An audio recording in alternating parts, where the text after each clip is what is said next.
या बातमीचे प्रायोजक आहेत रिदान ज्वेलर्स। आमच्याकडे 24 कॅरेट, 22 कॅरेट, 20 कॅरेट आणि 18 कॅरेटचे सोन्याचे हॉलमार्कचे दागिने मिळतील। HUID नंबर प्रमाणित दागिन्यांसाठी GST बिल घेणे अनिवार्य। 100% रिसेल गॅरंटी। इतकेच नव्हे तर प्रत्येक 10 ग्रॅम सोने खरेदीवर 10 ग्रॅम चांदीचे नाणे 20 जुलै 2024 पर्यंत अगदी मोफत। ग्राहकांसाठी विशेष रिदान गोल्ड योजना। ग्राहकांनी सलग 11 हप्ते भरल्यावर 12वा हप्ता आम्ही भरणार। त्याची रक्कम 1000च्या पुढे कितीही। मजुरीवर 50% सूट देखील मिळेल। पत्ता रिदान jewellers, 133 new तिरेगाव, Chandni Chowk, forest, Solapur. Murder केस जे आहे ते भारतीय न्याय संहिता कलम 103(1) अंतर्गत दाखल करण्यात आलेले आहे। दाखल दुपारी 12:30 दरम्यान दाखल केलेला आहे।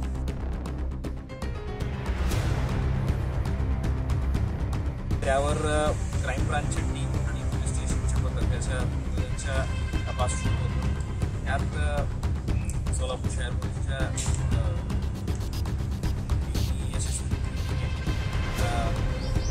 आरोपी नावे नागेश अण्णाराव चिकाळे, राहणार कल्याणनगर भाग, सोलापूर।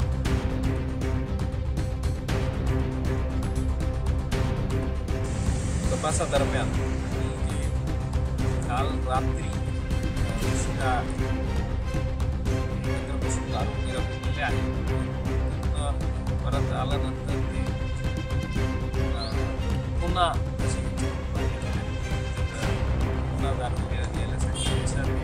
त्या दरम्यान जी वाद झाला त्यानंतर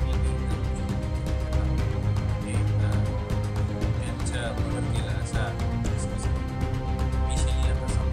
आसरा चौक, जुळे, सोलापूर रस्त्यावरील कल्याणनगर येथे डोक्यात दगड घालून एका तरुणाचा खून करण्यात आला। ही घटना सोमवारी सकाळी उघडकीस आली। विनायक कामण्णा हक्के, वय 26, राहणार जामगाव, तालुका मोहोळ, सध्या राहणार कल्याणनगर भाग 2 असे खून झालेल्या तरुणाचे नाव आहे। अवघ्या 9 तासात या प्रकरणाचा छडा लागला असून या प्रकरणी नागेश अण्णाराव चिकाळे, वय 35, राहणार कल्याणनगर भाग 2 याला पोलिसांनी अटक केली आहे। मयत विनायक व नागेश हे दोघे एकमेकांचे मित्र होते। रविवारी दोघांनी एकत्र बसून दारूची पार्टी केली। विनायकने अजून दारू पाज असे म्हटल्यानंतर नशेतच नागेशने विनायकच्या डोक्यात मोठा दगड घातला आणि त्यातच त्याचा जीव गेला। सोमवारी हा प्रकार उघडकीस आल्यानंतर कल्याणनगर भागात एकच खळबळ उडाली। सकाळी सकाळी घटनास्थळी बघ्यांची गर्दी झाली होती। खबर मिळाल्यानंतर विजापूर नाका पोलीस ठाण्याचे पथक घटनास्थळी दाखल झाले। सारी माहिती घेऊन त्यांनी तपासाची चक्रे फिरवली। नागेश हा मिळेल त्या कामावर जात असे। नेहमीप्रमाणे तो सोमवारी कामावर गेला होता। पोलिसांनी कसून तपास केल्यानंतर कामाच्या ठिकाणावरूनच त्याला ताब्यात घेतले। रविवारी मयत विनायक आणि संशयित आरोपी नागेश चिकाळे दोघे जण दिवसभर दारू पित होते। रात्री दोघे जण कल्याणनगर जवळील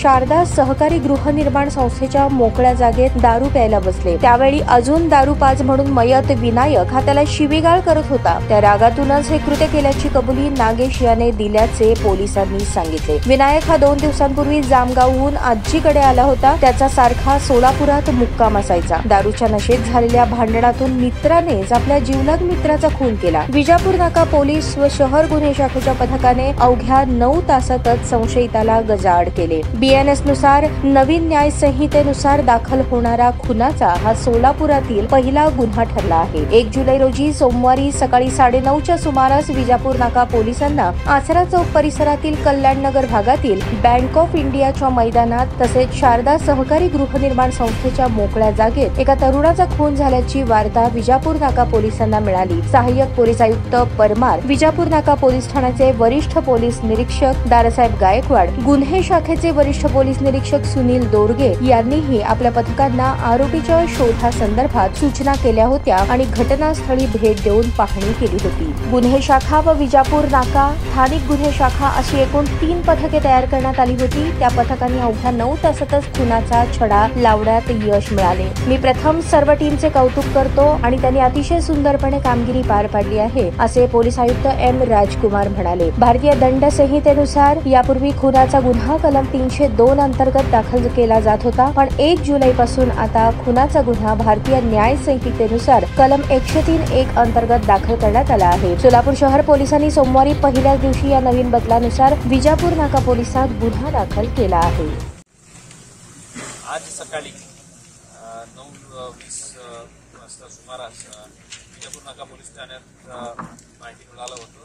एक अनोळखी इसमाचा मृतदेह आढळून आला म्हणून ते पोलीस पार्टी तिथं पोहोचलं आणि ते चौकशी करताना जे माहित इसम आहे ते विनायक कामन्ना हक्के वय 26 वर्ष मुक्काम पोस्ट जामगाव तालुका मोहोळ यांच्या आहे म्हणून. त्यानंतर आज 1 जुलै 2024 पासून BNSS आणि भारतीय साक्ष अधिनियम हे तिन्ही कायद्याच्या लागू झालेले आहे. सो BNSS अंतर्गत जे दिलेले प्रोसिजर्स आहेत ते सर्व पालन करून ठाणेदार श्री दादा गायकवाड यांच्या नेतृत्वाखाली सर्व अधिकारी अंमलदार आणि DCP ACP यांच्या नेतृत्वाखाली देखरेखीमध्ये ते BNSSच्या दिलेले सर्व प्रोसिजर्स पालन करून हे मर्डर केस जे आहे ते भारतीय न्याय संहिता कलम 103(1) अंतर्गत दाखल करण्यात आलेले आहेत. दाखल दुपारी 12-12:30 दरम्यान दाखल केलेले आहे. त्यावर क्राईम ब्रांचची टीम आणि पोलीस स्टेशनच्या पथकाच्या दोघांचा तपास सुरू होतो. यात सोलापूर शहर पोलीसच्या टीमनी यशस्वी रीतीने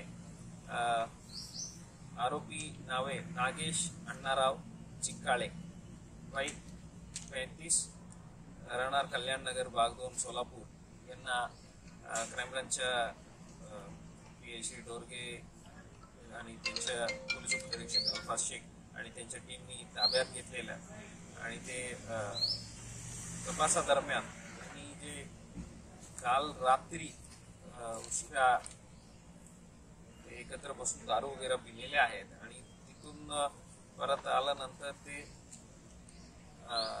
पुन्हा पैसे यांच्याकडून मागणी केलं तर पुन्हा दारू वगैरे घ्यायसाठी त्या दरम्यान जे भांडण झालं होतं ते वाद झालं होतं. त्यानंतर यांनी दगड उचलून त्यांच्या डोक्यात टाकून ते त्यांचं मर्डर केलं असा इनिशियली आता समजत आहे. त्यांच्या इंट्रॉगेशन अजूनही चालू आहे ते आरोपीच्या.